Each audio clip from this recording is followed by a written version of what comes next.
to be pursuing new oil and gas, we simply shouldn't do it.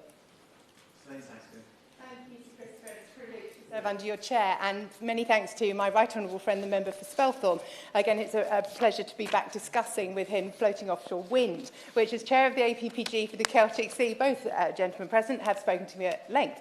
And I fully support the UK government's commitment to ensuring that floating offshore wind does make up 5 gigawatts of energy by 2030. But I think everyone recalls that the Celtic wind blows the other way round to the wind in the North Sea, which is why it's vital that this project goes ahead. But the recent administrative strike price did not, unfortunately, in the allocation round for contracts for difference, take into account the unprecedented global economic pressures which have led to costs rising by 20%.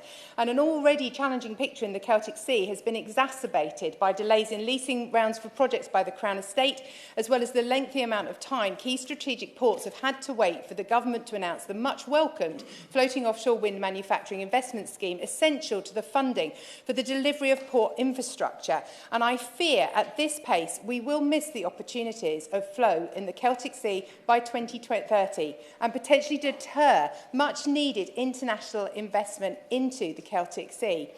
And also in agreement with my right honourable friend from Spelthorne, discussing the issue around buildings, I have a particular concern as a very rural MP that some of the decisions around rurality and how we change our housing, we really need to look at slightly differently, which is why I supported the right honourable member for Redruth in his 10-minute rule bill on hydro-treated vegetable oil, HVO, as an alternative for oil-fired, which is a good 25% of off-grid properties.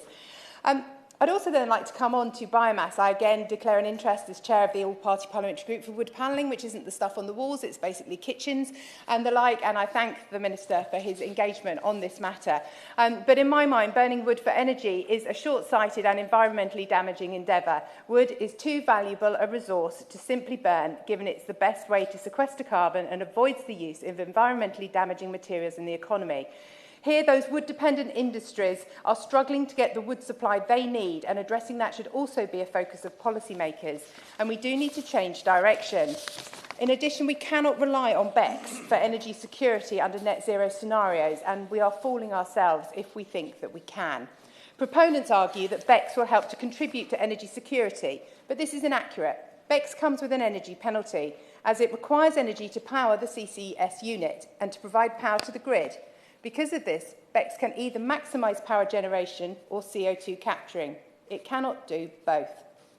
Given it was previously reported by the Financial Times that the regulator had appointed a Drax consultant, Black & Veatch, to carry out an assurance audit into the company, I hope the new announcement by Ofgem of a formal investigation is carried out independently, thoroughly, transparently, and that should it not be a desk-based inquiry, as has been the case before, because it is vital as we look to these new technologies that they really are sustainable and that we are on the right road towards net zero.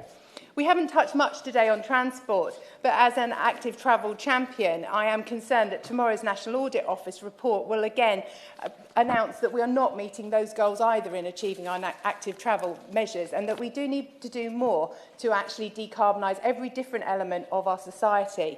And as we transition to net zero, it is that multifaceted mission, and it needs a robust and well-calculated response that ensures that each part of that transition fully calculates its energy contribution and all of its carbon costs, including transportation, properly analysed, as well as its financial ones, in generating the energy that we fundamentally rely on. The new Exeter University EC simulator that I visited last week may well be a step towards independent analysis of different projects as we continue towards the challenging but vital work of moving towards net zero.